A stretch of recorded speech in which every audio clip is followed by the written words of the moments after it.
If you're having coffee with me, I'd welcome you to my tangle of words and invite you to feel at home.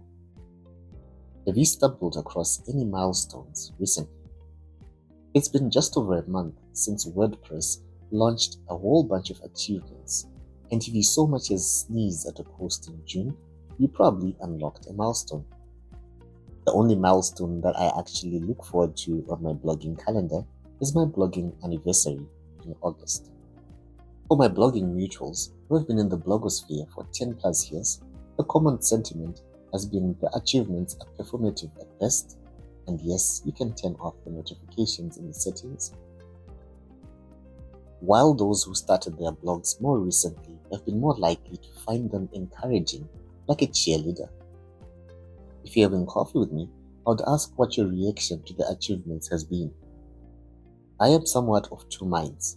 On one hand, some of the milestones are kinda inspiring, but on the other hand, most come across as tacky, and I kinda wish that the resources dedicated to tracking the metrics for achievements had been better utilized to improve engagement and community, which is the singular most valuable commodity that has kept WordPress the leading blogging platform. Currently, Substack seems to be the fashionable alternative for those starting their writing journey and those jumping ship. But it ain't no WordPress, and the numbers don't lie.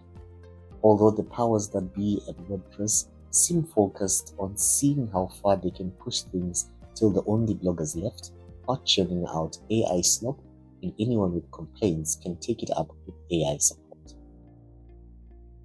If you're having coffee with me, I'll tell you that speaking of milestones, our president signed the Constitution Amendment Act number 3 into law. And so that means we won't be having elections until 2030, among other changes. Any opposition party member with presidential aspirations can kiss their ambition goodbye, as there'll be no more presidential elections with parliamentarians and senators electing the president. Unless, of course, someone contests the constitutionality of the new law in court. But the verdict is predictable. In the trademark response of Zimbabweans, people are already joking about things, with some asking if the Constitution Amendment Bill number 3, CAB 3, will pave way for CAB 4, which will further extend term limits to a life presidency, and a CAB 5, which will allow presidents to rule from the grave.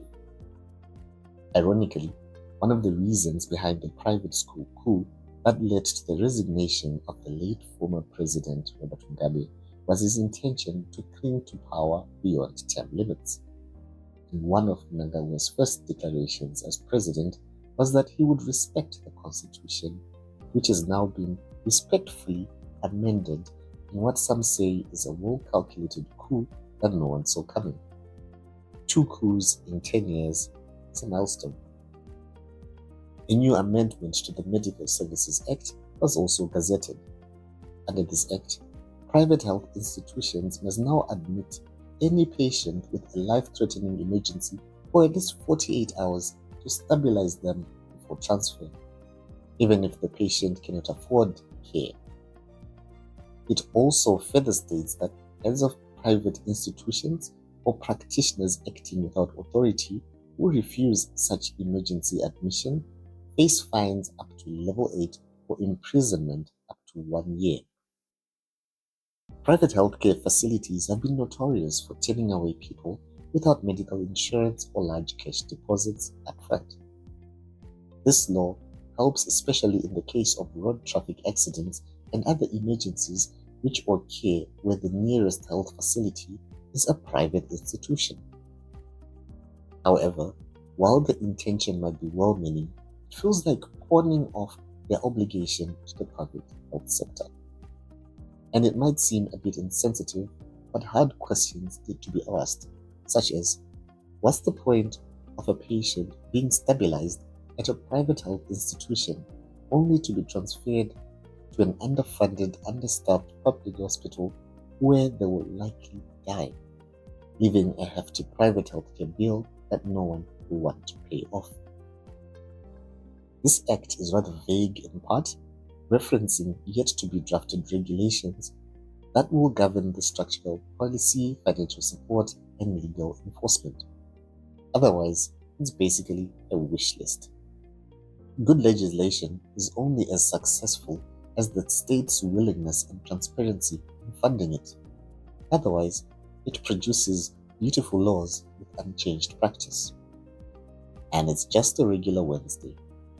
What's been happening in your neck of the woods?